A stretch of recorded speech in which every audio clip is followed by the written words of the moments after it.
What's going on, Paisanos? V here, coming at you guys. Well, another video today.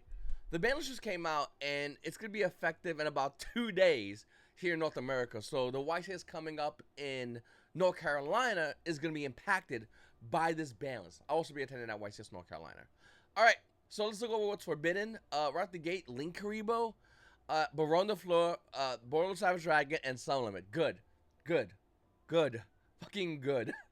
Fucking great. Obviously, there's a hit to a Pure Snake Eye. Pure Snake Eye was definitely the... Even though I like Snake Eye Fire King, depending if you walk into a Yu-Gi-Oh event like the YCS, I was looking to play Pure Snake Eye because it is better against Snake Eye Fire King. Now with Pure Snake Eye basically out the equation, Yu-Gi-Oh players are going to have to change the way to play that build of that deck. Can it still be around? Can it still see play? Sure. As of now, once again, I literally just clicked on this to hit record. But yeah. So it's not... Like, it's not terrible, but it definitely hurts a lot of players that are looking to play Pure Snake Eyes. All right. Limited. Arch Nemesis Protoss is back? Really? Fucking really? Isn't Protoss... Okay. Oh, sure. That kind of caught me off guard. Let's go look at it on the market real quickly, because that shit's going to spike. Am I wrong? Is that other printing? Yeah, oh, there it is. Okay, yeah, that makes... Yeah, okay, that makes sense. That makes a lot of sense. Yeah, wow. Yeah, okay, sure. No big deal. A title went to 1, which is really cool for, like, anyone who likes playing Water, even though Water's not that good right now.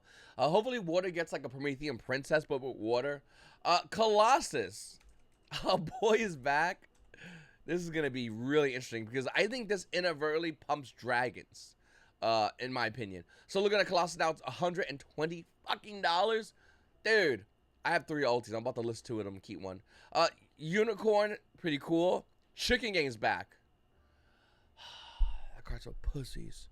Anti-Spell Fragrance, alright, cool. I like that it's hit. I mean, that card's really broken. Konami's doing a good job of hitting floodgates, which have been a problem in a very long time. So it's cool to see Anti-Spell get hit. It's cool to see Summon Limit get hit. Protoss coming back and Colossus, like I would say either or, but bring both them back, Jesus. All right, what we got here? Semi-limit RBA Knight, nobody cares. Apparently this is a memory, nobody cares. All right, I mean that's cool. You know we get there. All right, what we got here to 3? Malicious, Harp Horror, Terror Top, and 3 Engaged. So I really don't think Strikers, Sky Striker Engaged at 3 does really anything. I personally like Strikers a lot. I might even play him for this meta. It's a fun deck. Terror Top 3 is pretty cool. Orcus players, I mean, dude, the Orcus players got a pump last banlist and got smacked. Like, if you played Orcus last banlist, you basically got absolutely shitted on. And Malicious at 3, I mean, that's great for hero players. Good for them. Good for you hero players, you know. Go there and you go 1-4. All right. So once again, look at this banlist. Link Karibo, Baron the Flow, Borderless Savage Dragon, Summon Limit. Omni's getting shut down is always a good thing in my opinion. I know people aren't really excited about that. Oh no, V, I can't put Omni negates and hide behind a wall like a pussy. Oh well. Guess you gotta play the game now. Guess you gotta read them cards. Like I said, Arch Nemesis Protoss. I mean, I could be wrong, but this is broken. Like, why did you bring this back, Konami? Like, Konami, have you read this card? Like, for real, have you read this shit? Like, what the hell, dude? And Thunder Dragon Colossus obviously going to a price point of 120 is kind of insane. After this video is done, I'm literally going to list my 2 online. So, free money, I guess. Title doesn't really do anything I can think of off the top of my head. Maybe I'm wrong. If I'm wrong about any of these cards, let me know. I know people are excited about seeing Magic Spectre Kieran come back as a 1-of. So, we got rid of basically double Omni Negates. And you bought 1, but it's more specific towards pendulums, which I have no issue with, to be honest with you. Chicken Game's kind of annoying to come back. I really think that card's really stupid. I mean, it's at 1, so it's not as bad. It's not as bad. Like, if they brought Mystic Mind back, I think I'll have a bigger issue with that. Chicken Game only came out of Clash of Rebellion, so obviously it did this in the market, so that's fun. If you want to grab first edition version, it's currently $6. I would not touch this card at 10-foot pole, though. Thunder Dragon coming back. Like I said, these 2 cards right here, like, greatly help dragons. I think dragons get a massive boost in this banlist. I think this banlist solidifies Fire King Snake Eyes, Fire King Snake Eyes as the better version against Pure Snake Eyes.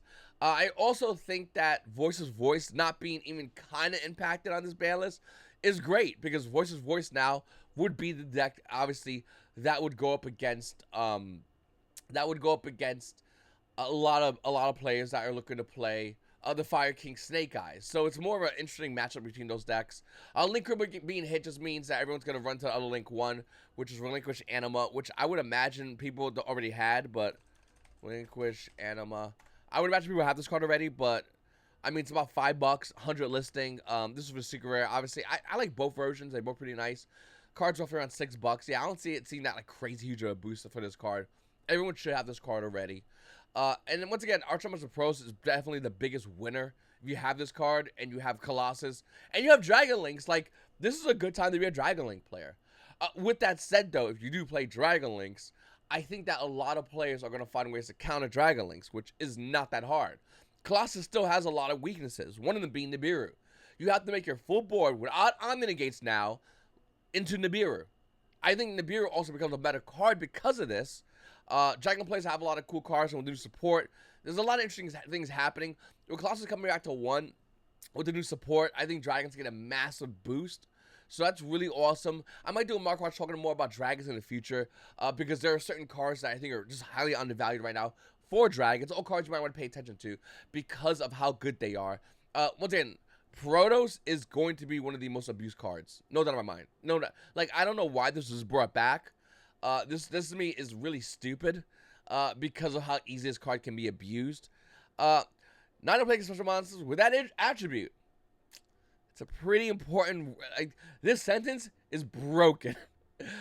So really interesting to see what's gonna happen with that. I do think that a lot of Yu-Gi-Oh players are gonna try to find ways to abuse Protos. Obviously, Dragon players are probably celebrating. And anyone playing Pure Snake Eyes is probably focusing on what else can they do. And I think Pure Snake Eyes is still going to see play, but I don't know if it's going to be the tier 1 deck as it is currently right now. In about 48 hours, it might not be. Purelies come back, so I mean that's cool for Purelies. I'm not sure if they're really going to be as big. I would say they're tier 2, even though I personally struggle against that deck. I see a lot of players smoking them.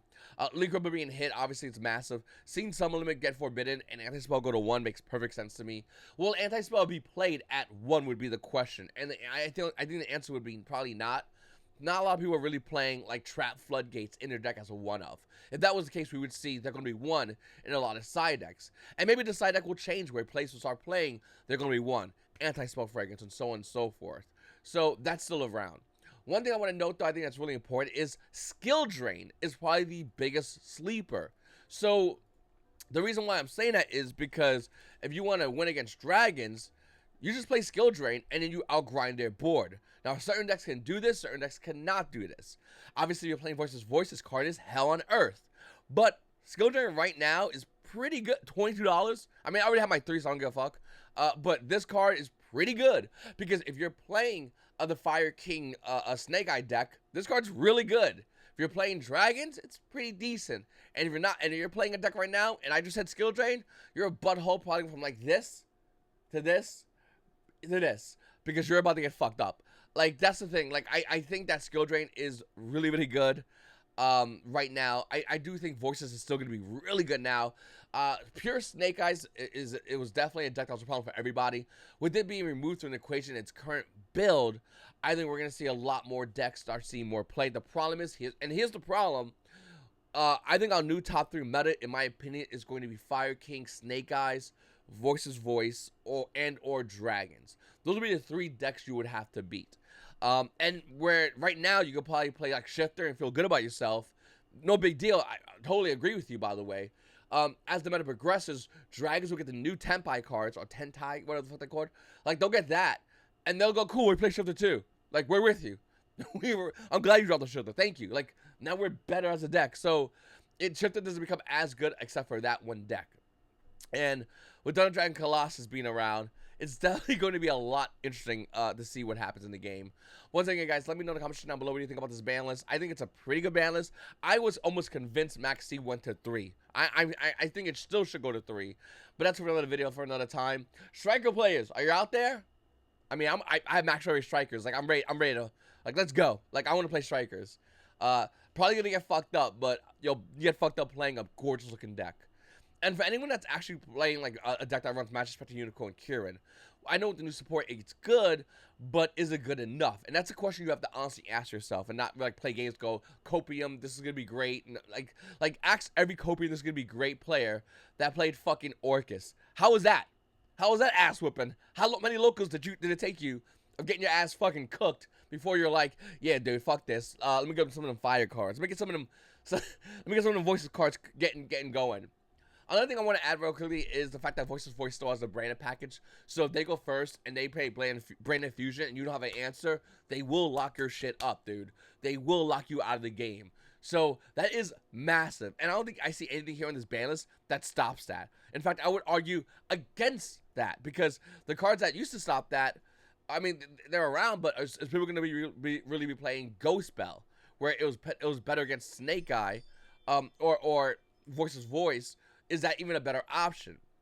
So I think that looking at this ban split, like I said, I think my top 3 picks for the decks are pretty obvious. I do think a lot of Yu-Gi-Oh players are going to still try to like teeter with other things. Pure Snake Eyes players could probably try to find a way to play Pure Snake Eyes, but with these 2 Omnis being taken out the equation, it's a lot harder to play Pure, and it's a lot easier to play Snake Eye Fire King. Snake Eye Fire King mirror match is going to be a little bit more trickier, and I think we might see some cards like, actually no, I'm thinking about it. Forbidden Droplet is like insane actually right now. Hold on. Forbidden. I literally just picked up a place in the ultis, but Forbidden Droplet has a variation of prices. The QCR version of Forbidden Droplet is roughly around $45. And when you look at the Ultimate Rare, which once again I recently bought it, it's been going down in value, which is good news for everybody that is looking to pick it up. It's roughly around $75. So I think Droplet might make its way into the main. Imperium obviously is great. I think Droplet also is great because you're gonna need to find ways to stop your opponent playing Voices Branded and locking you out. You're gonna need to find ways for the mirror match so that they don't go into Appaloosa. And if they do go to Appaloosa, you need to have the answers for it. And I think Droplet is one of the many answers that you can use relatively easily. And with Dragons, I mean, there's a plethora of cards that you could stop on Dragons because they're more of a front-end deck. They don't really play like a bunch of traps. They don't really play like a bunch of like... They don't have that as much graveyard synergy, I would argue, as Fire. Even though they are looking to get some new support coming up soon, I do think right now that would be the best bet for a lot of players. So, once again, guys, like I said, let me know what you think about this ban list. Hit the like button, subscribe button, comment down below! Pretty good to be a Yu-Gi-Oh player right now. Even though Konami's fucking us on the daily, that's always been around. It's your boy V, and you guys all have a great day.